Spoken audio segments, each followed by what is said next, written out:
Al celebrar la resurrección, celebramos mucho más que un evento que ocurrió hace 2000 años. Miramos hacia el futuro. Con nosotras, Bárbara Rainey. Sabemos que se trata de la cruz. Sabemos que se trata de su muerte. Sabemos que se trata de su resurrección.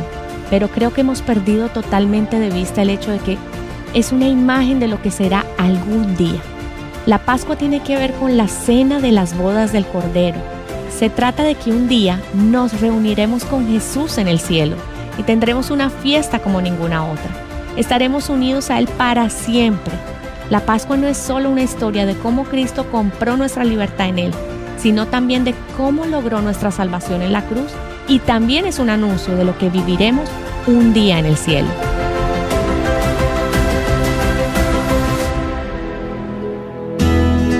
Estás escuchando Aviva Nuestros Corazones con Nancy DeMoss Wolgemuth en la voz de Patricia de Saladín.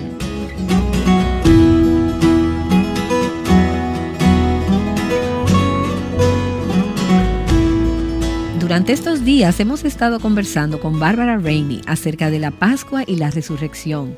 Pero antes de continuar en el día de hoy, quiero que escuches un breve resumen de lo que hemos estado hablando. Nuestras festividades son un reflejo de lo que Dios inició en el Antiguo Testamento. De manera que cuando tomamos tiempo para celebrar el nacimiento de Cristo durante la Navidad o para celebrar su resurrección durante la Pascua, estamos de alguna forma imitando o continuando con las tradiciones que Dios estableció en el Antiguo Testamento. Estas festividades nos ayudan a recordar quién es Dios y lo que Él ha hecho, el privilegio que tenemos de pertenecerle a Él y la verdad absoluta y maravillosa de que Jesús vino a la tierra en Navidad. Él no tenía por qué hacerlo, pero lo hizo. Vino a la tierra a morir. Sí, así es. Y mira, Nancy, cuando reunimos a nuestras familias en torno a esos días festivos en particular y hablamos de lo que hizo Jesús, es una gran oportunidad para enseñarle a nuestros hijos. Es una excelente oportunidad para recordarles a ellos y a nosotras mismas cuán grande es nuestra redención, cuán grande es nuestra salvación. Esto es algo muy significativo y profundo para la familia, cuando puedes centrar tus festividades en el verdadero significado detrás de ellas. Tengo aquí una cita que quiero leer de un hombre llamado N.T. Wright.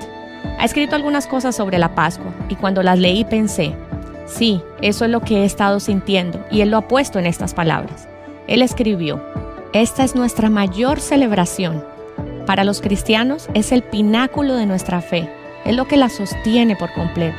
Si no fuera por la cruz, la Navidad no tendría ningún sentido. Probablemente ni siquiera sabríamos qué sucedió. Y continúa diciendo, quita la Navidad y en términos bíblicos pierdes 2 capítulos del principio de Mateo, 2 capítulos del principio de Lucas, pero nada más. Si quitas la Pascua, no tienes un Nuevo Testamento, no tienes el cristianismo. Necesitamos comenzar a recordar el significado, la importancia monumental de lo que sucedió ese primer día de la semana con la tumba vacía, cuando Jesús resucitó. Es cierto. Pablo dijo que si esto no hubiera sido real, entonces seríamos considerados los más dignos de lástima, porque si Jesús no resucitó de los muertos, aún estaríamos nosotros muertos en nuestros pecados. Así es. Pero el hecho de que Jesús resucitó significa que podemos tener salvación y vida eterna. Podemos tener victoria sobre el pecado. El poder de Satanás ha sido derrotado, ha sido vencido como el enemigo de nuestras almas. En la resurrección, Jesús deshace lo que Satanás hizo allí en el huerto del Edén, y eso es algo digno de ser celebrado. Sí. Pero creo, Bárbara, y lo digo por mí misma, que todo se vuelve un poco monótono si no nos detenemos y pensamos en estas cosas. Necesitamos reflexionar y hacer algo para celebrarlo.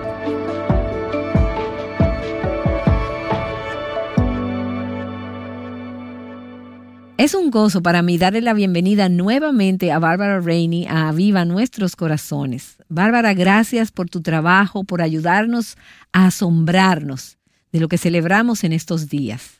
Es un placer para mí estar aquí, Nancy, hablando sobre mi tema favorito. Gracias por la invitación. Un placer y estoy muy emocionada Me tomé el tiempo esta mañana para leer y meditar un poco en el material que has preparado y has creado muchas ideas, recursos, herramientas, formas en que ayudas a tu familia a celebrar no solo la Pascua y la resurrección, sino también otras festividades. Y me encanta que hagamos de nuestros hogares lugares donde se cuenta la historia del Evangelio. Y nos has dado muchos consejos prácticos que usas en tu familia y también para las familias de las personas que nos escuchan, de las mujeres que nos escuchan. Gracias, Nancy. Ese es mi objetivo. Deuteronomio 6, del 6 al 9, habla de cómo nosotros, como adultos, debemos hablar de nuestra fe a nuestros hijos o con otros niños. Dice: las enseñarás diligentemente a tus hijos y hablarás de ellas cuando te sientes y en tu casa, cuando andes por el camino, cuando te acuestes y cuando te levantes. Y lo que es más importante, dice al final de estos versículos, las escribirás en los postes de tu casa y en tus puertas. Cuando lo leí recientemente, entendí que eso significa que necesito poder tener algo en la puerta de mi casa o en una pared de la casa que hable sobre mi fe. Quiero cosas en mi casa que digan: aquí en esta estructura vive una familia que sigue a Jesús. De eso es de lo que creo que se trata Deuteronomio 6. Es transferir nuestra fe primero a nuestros hijos y luego a los demás también. Y debemos empezar recordando cosas que olvidamos muy fácilmente. Entonces, en cada una de estas ocasiones quedamos asombradas y adoramos al Cordero, a Cristo, ya sea en Navidad, la Pascua, el Día de Acción de Gracias o en otra época del año. Y cuando hacemos esto nosotras de manera personal, entonces podremos hacerlo con nuestros hijos, nuestros nietos, con invitados que vienen a nuestras casas, los vecinos, con las personas que nos rodean. Y qué maravilloso sería para ellos ver que las personas que viven en esta casa, Robert y Nancy Wolgemuth, creen en estas cosas. Así damos testimonio de nuestro amor por Cristo. Y Bárbara, tú has creado estas diferentes herramientas para diferentes épocas del año. Pero en esta breve serie nos hemos estado enfocando en el sacrificio de Cristo y en su resurrección. El Cordero de Dios, precioso, sin mancha, que dio su vida por el pecado del mundo. Jesús no permaneció muerto, Él se levantó de nuevo, Él resucitó. Y podemos ver este tema de la resurrección en todo el Nuevo Testamento. Y esto es tan importante para nuestra fe. Y deseamos que tanto nosotras como nuestras oyentes o las personas que nos rodean se entusiasmen debidamente por lo que esto significa. Y el recurso de estas tarjetas sobre el cual hemos estado hablando nos ayuda a hacer esto.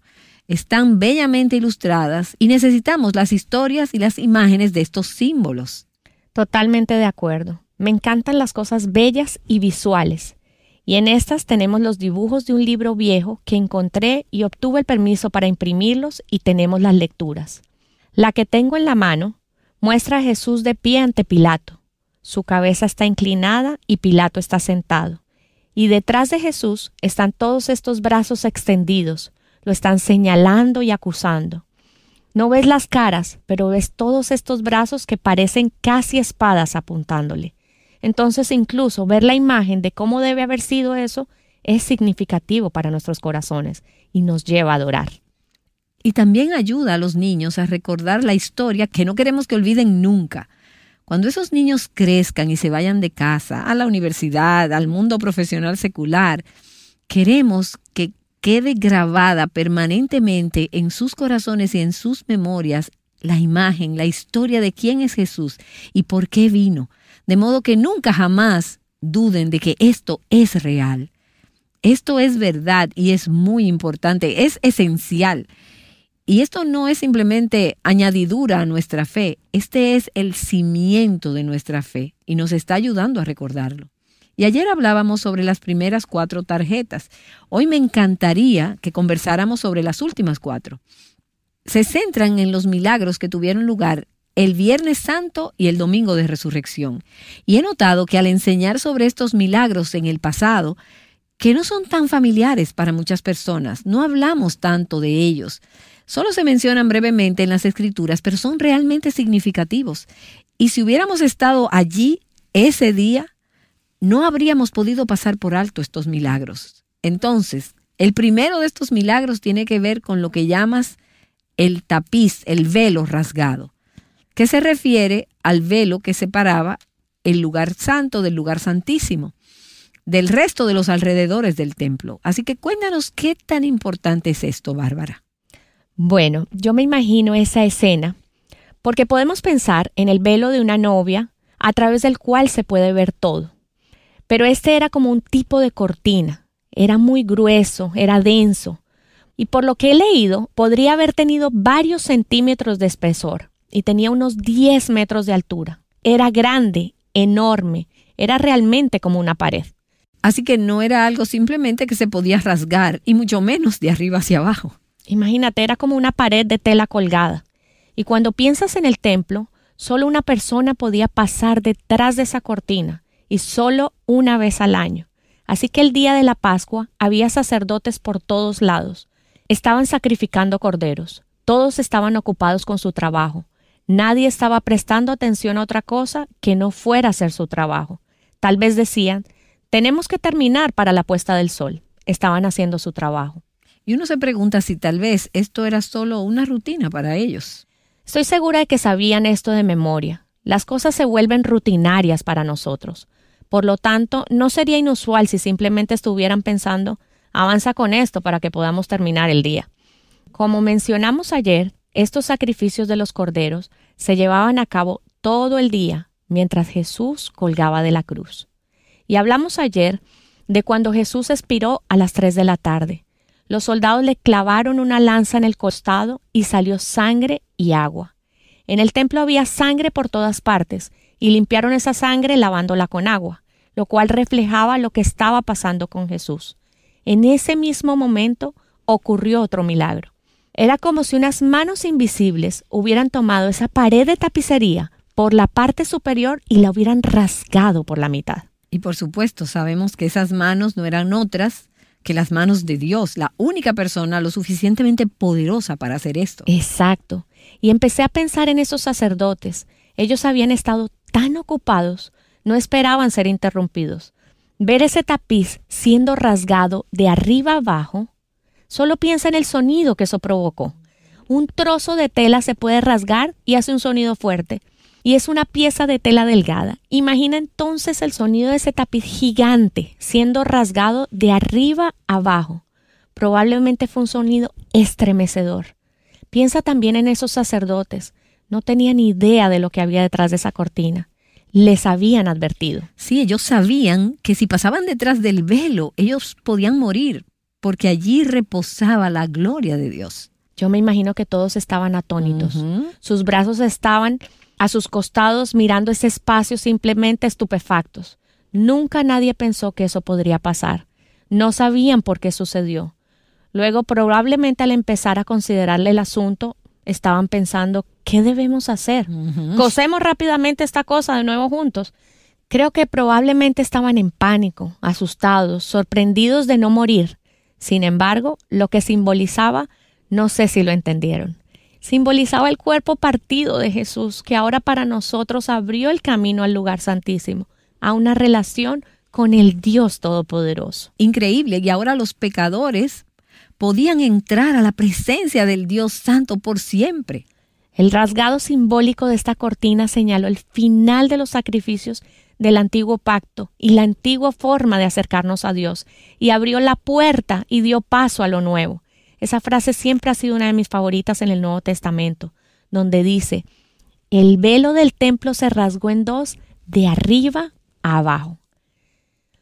Son solo unas pocas palabras, pero cuando comencé a estudiar lo que eso significa y cómo debió haber sido para los sacerdotes judíos y para aquellos que vieron lo que sucedió, simplemente agregó mucho más significado a lo que Cristo logró por nosotros.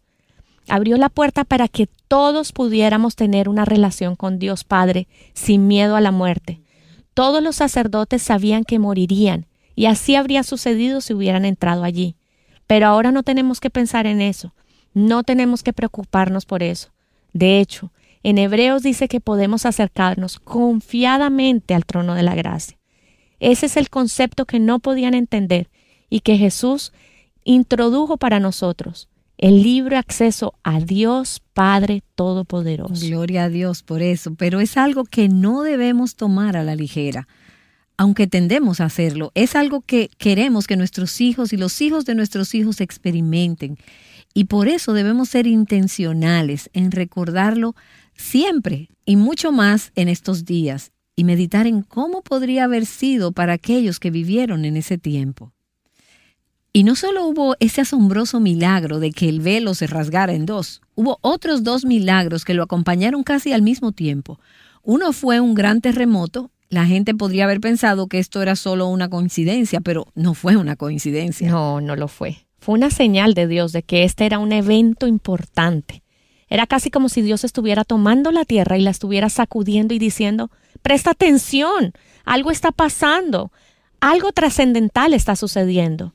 Tengo que llamar tu atención porque si no lo hago, no te vas a dar cuenta.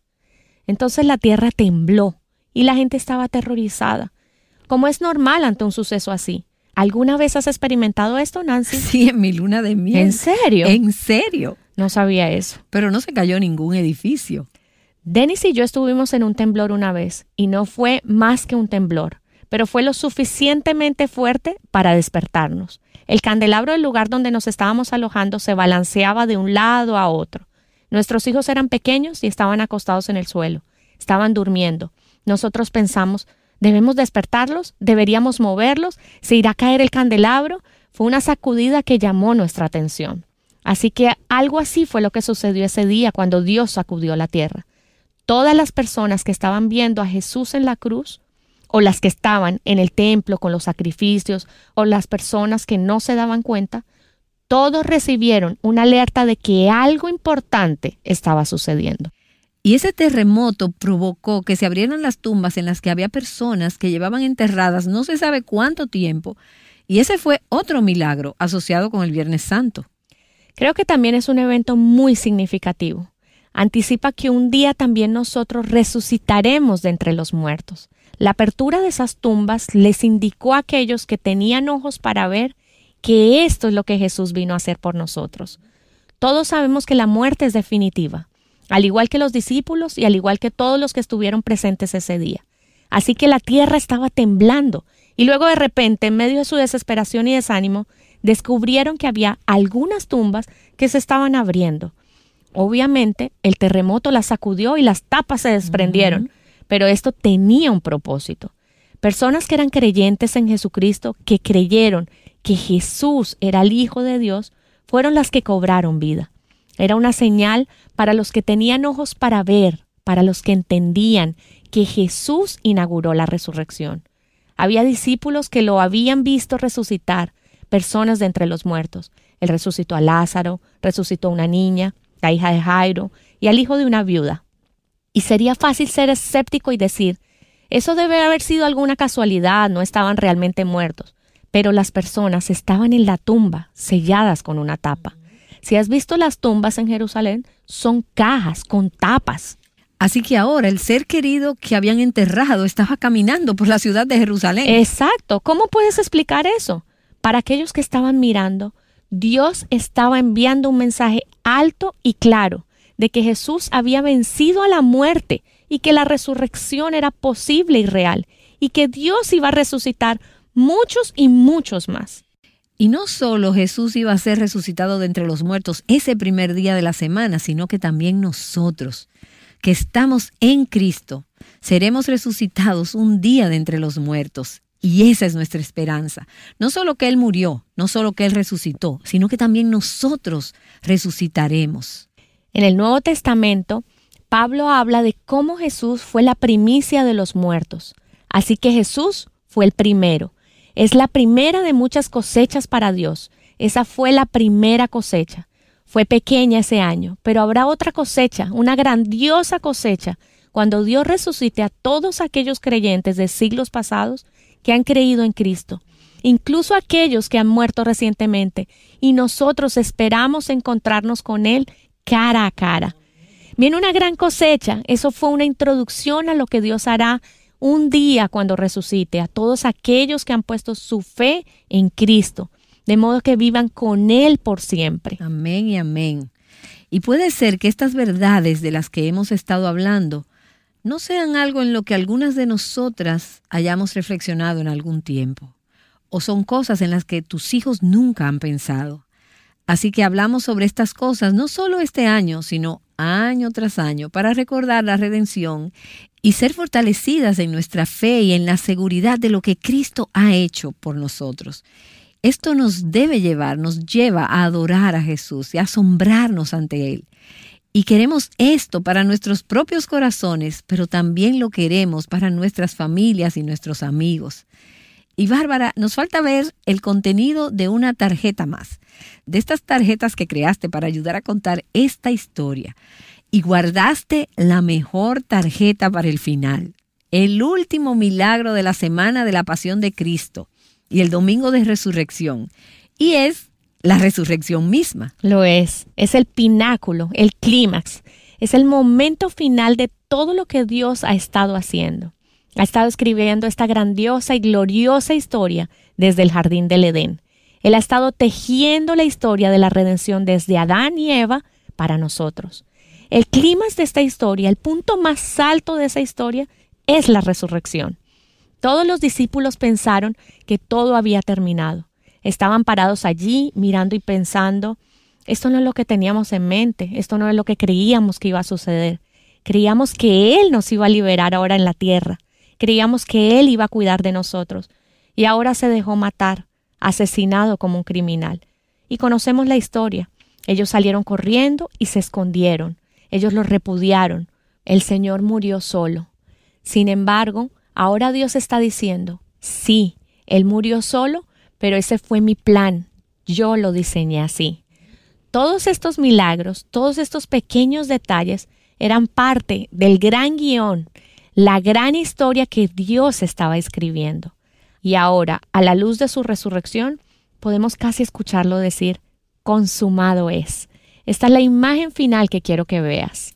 Y esa resurrección estaba ligada, al igual que todos esos otros detalles, a símbolos, festividades y fiestas con las que los judíos creyentes ya estaban familiarizados. Celebraron la fiesta de los panes sin levadura el día en que Cristo fue a la cruz. Celebraron la fiesta de las primicias. Y la resurrección estaba relacionada con estos eventos. Para el pueblo judío, la Pascua era una combinación de 3 fiestas. Una forma en que me gusta pensar en esto es que en Navidad celebramos la Nochebuena, la Navidad y el Año Nuevo. Lo celebramos como un todo. Para el pueblo judío, esas 3 fiestas, la Pascua, los panes sin levadura y la fiesta de las primicias, se celebraban juntas, como una especie de unidad. La tercera fiesta era la fiesta de las primicias, y fue entonces cuando Jesús resucitó de entre los muertos. Dios estaba diciendo, cuando levantó a Jesús de la tumba, esta es la primicia de la cosecha que se acerca. Jesús estaba inaugurando una cosecha de almas para el Padre por medio de su resurrección. Él nos está mostrando que va a traer a muchos con Él al reino. Jesús fue el primero en resucitar y por lo tanto abrió la puerta para que lo sigamos. Y en ese sentido, lo que celebramos en estos días es un anticipo de algo que está por venir. Para mí eso es parte de lo que hace que la Pascua y la Resurrección sean festividades tan increíbles para celebrar. Sabemos que se trata de la cruz, sabemos que se trata de su muerte, sabemos que se trata de su resurrección, pero creo que hemos perdido totalmente de vista el hecho de que es una imagen de lo que será algún día. La Pascua tiene que ver con la cena de las bodas del Cordero. Se trata de que un día nos reuniremos con Jesús en el cielo y tendremos una fiesta como ninguna otra. Estaremos unidos a Él para siempre. La Pascua no es solo una historia de cómo Cristo compró nuestra libertad en Él, sino también de cómo logró nuestra salvación en la cruz y también es un anuncio de lo que viviremos un día en el cielo. Amén. Él no solo nos salvó para vivir en esta tierra, Él nos salvó para sí mismo. En el Nuevo Testamento leemos acerca de cómo Él ha comprado un pueblo para su propia posesión. Cuando creemos en Cristo, nos convertimos en parte de ese pueblo, llegamos a ser parte de su familia. Y un día, todos los creyentes de todas las épocas estaremos juntos. Jesús, por su resurrección, nos mostró cómo es nuestro futuro. Un día nosotros también seremos resucitados. Un día nosotros también ascenderemos al cielo como Él. Lo seguiremos. Todos celebraremos en comunión. Celebraremos nuestra unidad con una fiesta, muy parecida a la fiesta de la Pascua. celebraremos juntos en el cielo y estaremos para siempre con Cristo en los lugares celestiales. Y mi corazón dice, gloria a Dios, aleluya, qué Salvador. Y eso es lo que celebramos esta Pascua. Y es lo que debemos celebrar cada día de nuestra fe cristiana. Pero mi oración, y sé que también es la tuya, Bárbara, es que esta semana, este próximo domingo de Resurrección, cada una de nuestras oyentes celebre esta festividad, este día santo, con un nuevo gozo y fervor, diciendo, aleluya, qué Salvador. Amén. Cuando en la soledad andaba perdido en la oscuridad, viniste a salvarme. Tu sangre fue el precio de mi redención. Y ahora yo viviré solo para adorarte toda la eternidad. Cantaré de tus misericordias y tu infinito amor.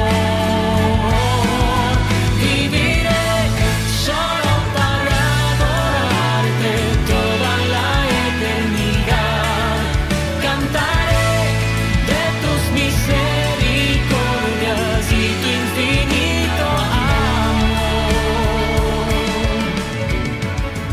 Hoy escuchaste la conclusión de la serie Mucho más que días feriados. Bárbara Rainey y Nancy nos han estado recordando que en el Evangelio tenemos esperanza tanto para el presente como para el futuro. De hecho, tenemos esperanza eterna. Este recordatorio es también una invitación a vivir nuestras vidas a la luz de lo gloriosa que es la resurrección y la redención que Jesús ha obrado a nuestro favor. Es una invitación a adorar tanto en canción como con nuestras vidas, pasando el testimonio de nuestra fe y de lo que Jesús ha hecho en nosotras a la próxima generación. ¿Vivirás tú de esta manera? De tus misericordias y tu infinito amor, viviré toda la eternidad. ¿Sabes? Algo hermoso de la palabra de Dios es que en ella encontramos textos escritos por personas con las que nos podemos identificar. Y no solo esto, sino que Jesús mismo nos entiende. Mañana acompáñanos para una serie basada en el Salmo 22, en la que estudiaremos el clamor de Jesús al Padre: ¿por qué me has abandonado? Ten tu Biblia a mano y aprovechemos la celebración de la Pascua para profundizar aún más en la obra de Cristo. Viviendo juntas la belleza del Evangelio, Aviva Nuestros Corazones es un ministerio de alcance de Revive Our Hearts.